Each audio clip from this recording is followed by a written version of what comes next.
Hello, everyone. It's my great honor to introduce you Dr. Himanshu YN, who got the rank 3 in this recently conducted INI-CET exam. Many congratulations, Dr. Himanshu. We are very happy to have you on this platform. Thank you, sir. Thank you so much. Well, Dr. Himanshu, first, I wanted to give you a brief introduction about yourself. Just let us know that which part of the country you belong, where you did your MBBS from. Just tell us a little about yourself. Yes, so I'm basically from Mangalore, Urva region. I'm a 2016 MBBS student from Kasturba Medical College, Manipal. Okay. So Dr. Himanshu, this INI-CET you scored rank 3. Actually, getting a single-digit rank is always a dream. You can never speculate that. It's something that just comes to your way. Your paper must have gone good. Just tell me that when you came out of the examination hall, were you expecting such a good rank, or you were like, okay, I'll get a decent rank, that my exam went well? Yeah, so like I was a little skeptical, mainly because they had organized the exam in 2 sessions, and I was really scared if I will actually make it to the top or not. But my expectations were around rank 30, sir, because most of my GTs I used to score around that rank. So I thought like maybe okay, whatever happens, I might not go beyond that. But still, that I mean, when I opened the result, I was like, okay, even if it's 2000, it's fine. Let me just see the result, and eventually I saw it. When I saw that it was 3, I was like, So when you saw no. over there, you probably thought where that 0 is, right? You were expecting came out. Yes, sir. Okay, wonderful, yeah, wonderful. Acha, Himanshu, was it your first attempt, or is it your second attempt to the exam? No, sir. I have given the May INI-CET exam, and then I've given the NEET exam also. So this is overall my third exam and second INI-CET attempt. And how much was the jump? What was your score in INI-CET last time? I scored a rank of 184 in INI-CET, sir, and NEET my rank was 136, sir. Oh, okay. So like you decided to go for the NEET, this INI-CET, despite of having such a good rank also, right? Okay. Yeah, yes. Because it's not easy now. You already got a good rank in INI-CET also. So getting a rank from like 50,000 to 10,000, it is relatively easy. But drag your rank from within hundreds to the single-digit rank. That's a big task. It's a matter of 1 or 2 questions here and there only, right? So Yeah. that's a brave decision. Like, thank you for that. Thanks. Himanshu, when did you started your preparation? I mean, was it like you got serious about your PG preparation only after your internship or during internship, or you just had it like from the second year, third year itself? No, sir. Like, actually, I mean, that culture of studying from second year, third year for entrance exam is not there in our college. So we usually start preparing once our final year is done, and once we have done all the subjects, we start preparing for the entrance exam. So during second, third, and fourth year, my aim was professional exam itself, and I used to read from standard books itself, and that I think went a long way in helping me like to get my concepts clear and all. So during my professional years, it was mainly standard books, and I didn't go to any kind of entrance exam preparation per se. But 8 months before my May INI-CET exam, that was when I started thinking, okay, I think I should start preparing now. It's too late and all. So then I started preparing. So largely 8 months before May INI-CET exam, I started preparing. Sir. And how I started preparing was basically so I knew that I had gone through my standard books once. So I thought I'll quickly go through this because basically my idea was that I have to revise the entire syllabus once before the exam. Now I can either do it through the notes which are ready-made available, or I can go through standard books again. Now since I had referred standard books all through my course years, I thought I'll just quickly go through them once again. So as and when I finished the subjects, I used to give solve the MCQ from the same subject, and then I used to test myself where I stand. And if I don't if I see that I'm not doing well, I used to like revise it once again.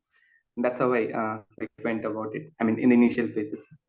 So basically, you basically kept your standard textbook as this, and you never left them. It's like even for the PG entrance examination, you stick to your standard textbook. You probably were underlined or highlighted or marked the areas which are important, and that's how you went about it. Well, this is again, it's a very good point made by you, because it doesn't matter you're reading from standard textbook or from any coaching material, but one should not change the source. You stick to the source and standard textbook, and you stick to them like till the end, and the result is in front of us. Himanshu, I also wanted to know, you gave the mock test with the DBMCI, right? And Yes, sir. tell me about your rank in that mock test, and also tell us how the paper was. How was your experience about that? Yes, sir. So, I just got to know that it was rank 5, sir, in the mock test, and like I found the exam like a standard paper with all the standard question, and most importantly, high yield topics were highlighted. So that was what I like. Like for example, the thing was that all 200 questions were high yield topic, and it was like if I go through these 200 topics once again, the strike rate of it coming in the INI-CET exam was very high. So, but most of my mock strategies were simple. I used to complete the mock exam in 2 hours if it was 3 hour paper because I wanted that time management to be there. And the 1 hour I would spend in reviewing those mocks. So that 3 hours would actually go for 2 hours of giving the mock and 1 hour of reviewing it. And I found that since it was most high yield, I found like, okay, I mean, actually, I'm spending quality time in solving that mock test. It was a good experience. Basically, you're also advocating the fact that the INI-CET is a very strategical paper. Now, one should know that what are the previous year questions, previous year papers. One should read around them rather than like so much of material which is available right now outside, and people just end up solving thousands of questions, and which is at the end, which is probably is of no use here. So, as you rightly said, that if you know the high areas and you just work around them, so you definitely can get into the top ranks. Yes, sir. Yeah. Yes, sir. Okay. Himanshu, just tell me about the GT also, because not me, actually, many students, they want to know about the GT. See, let me tell you that what the query is. The query is that everyone says one should give GT. Everyone has a different frequency of giving GT. Some gives GTs once a month, some gives 15 days. But the problem is when they don't revise their GT, when they're not able to revise that what they've done, then it is of no use. You're just giving the GT and keep it aside. That is of no use. You tell me that what was your frequency of giving the GTs and how you actually reviewed them. Yes, sir. So basically, the day I started preparing for my exam was the day I gave my first GT. That was almost like 8 months before my May INI-CET exam. I gave my first GT and I saw that I got a rank of say around 5,000. So I decided that whatever happens, my rank shouldn't drop from this. This is the ultimate. And then I started giving GT. Initially, I used to give a GT at say around once a month. And my main point is that if in the previous 1 month, whatever subject I have revised, that subject I shouldn't get wrong in the GT. If the other subject I get wrong, it's fine. So in the next 1 month, I would revise one more or two more or three more subjects. I used to make sure that these three subjects, again, I should get right. If I get wrong in those previous two subjects, which I did in the previous month, I used to go back to it, have a quick revision and be like, okay, yeah, whatever I've forgotten is like a volatile material. And if I revise it in the last moment, I'll be able to come back to it again.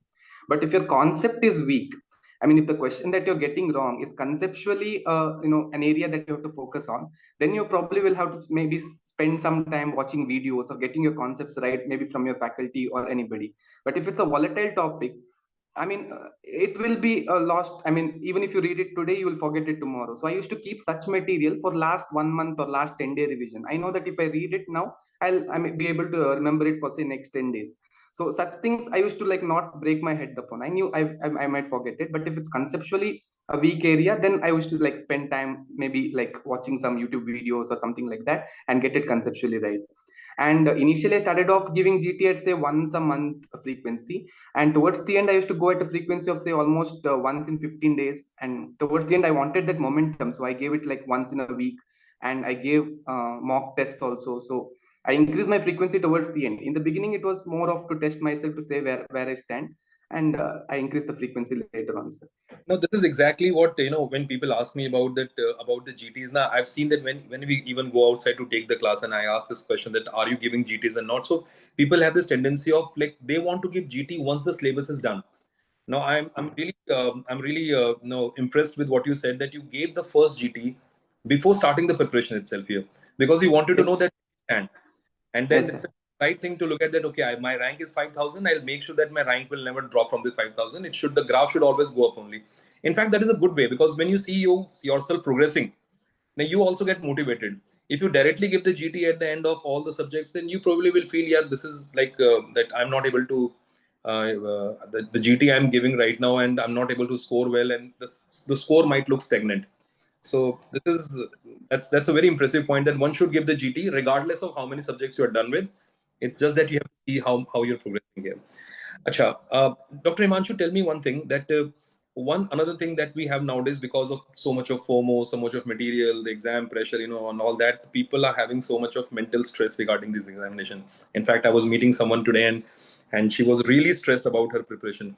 So especially that last 1 month just before the INI-CET exam, and for that matter NEET exam here, what you used to do? I mean, did you change anything? Was it your change in your timetable, any strategy? Did you join yoga or anything? What exactly you did in the last 1 month? Like, So basically, I can give the example of what I did in this INI-CET, sir. So basically, I mean, I didn't prepare for 6 months. I had 6 months gap between May and November, but I prepared for 2 months, and I prepared with a particular strategy.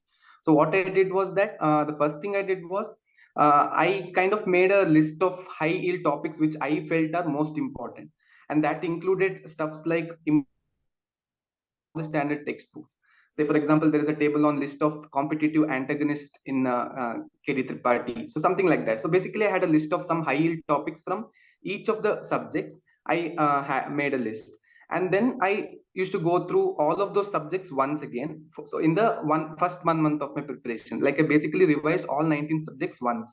And then in the last 1 month, I knew that okay, these are my areas, these are the high yield topics that I need to concentrate on, and these are the topics I need to revise again and again instead of going through new material. So I had a list, went through that list again and again over the last 30 days. So whatever I revised in 1 month, I revised it over the next 20 days again. Whatever I revised in those 20 days, I revised in the last 10 days again.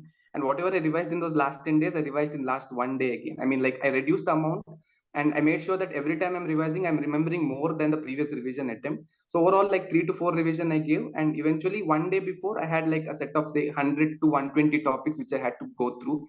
Say for example, something like that IV gauge cannula color kits, or that color kits, or the color changes of an abrasion, or that contusion. So very confusing topic, something which if I read 2 days before also I might not remember, but if I read one day before, I'll remember for the exam.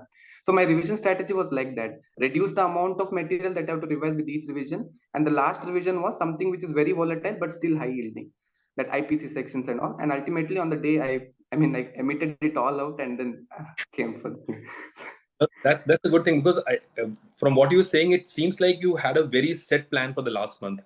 Now, Yes, sir, even yeah. when I will advocate the same fact that the last month strategy should be like set in the beginning only. That this is what I'm going to do in the last month. This is how I'm going to revise. The way you were telling that if you're taking 10 days to revise something, that will take only 2 days to revise it again. Obviously, your revision will get strategically shorter and shorter with the more you go ahead about this.